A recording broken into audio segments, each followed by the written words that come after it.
ছোট পর্দার নামকরা একজন অভিনেত্রী হলেন রণিতা দাস, যিনি দর্শকদের কাছে এখনও বাহা নামেই পরিচিত। সম্প্রতি টলিউডের কাস্টিং কাউচ নিয়ে মুখ খুললেন অভিনেত্রী। এর আগে একাধিকবার বহু অভিনেত্রীরাই এ বিষয়ে নিজেদের বক্তব্য তুলে ধরেছিলেন। তবে রণিতা যা বললেন শুনলে অবাক হবে। সম্প্রতি এক সাক্ষাৎকারে বাহামণি রণিতা বলেন, সবার আগে নিজেকে সঠিক পথে রাখা জরুরি। শুধু আমার কাজের জায়গায় নয়, এটা সব জায়গার ক্ষেত্রেই প্রযোজ্য। রাস্তাঘাটে কোথাও কিছু ঘটলে সেটা দুর্ঘটনা, কিন্তু কাজের জায়গায় কেউ কোনো প্রলোভন বা কুপ্রস্তাব যদি দেয়, তাতে সায় দেব কি দেব না সেটা একান্ত আমার উপর, সেই ব্যক্তির উপরেই নির্ভর করে। সায় না দিলে হয়তো কিছু কাজ পাবে না, কাজ কমবে। আমি যেমন কোনো কিছুর বিনিময়ে আমার শিল্পী সত্তাকে বিক্রি করতে পারবো না।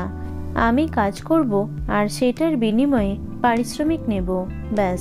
আর বাইরে আমার কাছে কোনো প্রস্তাব এলে আমি তাতে সায় দেব না, যদি না আমি সেই ব্যক্তির প্রেমে থাকি।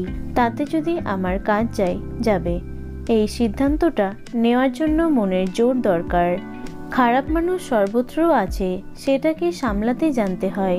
এখনো পর্যন্ত এই ইন্ডাস্ট্রিতে আমার গায়ে হাত দেওয়ার সাহস কারো হয়নি। রণিতার কথায় মুগ্ধ সকলে।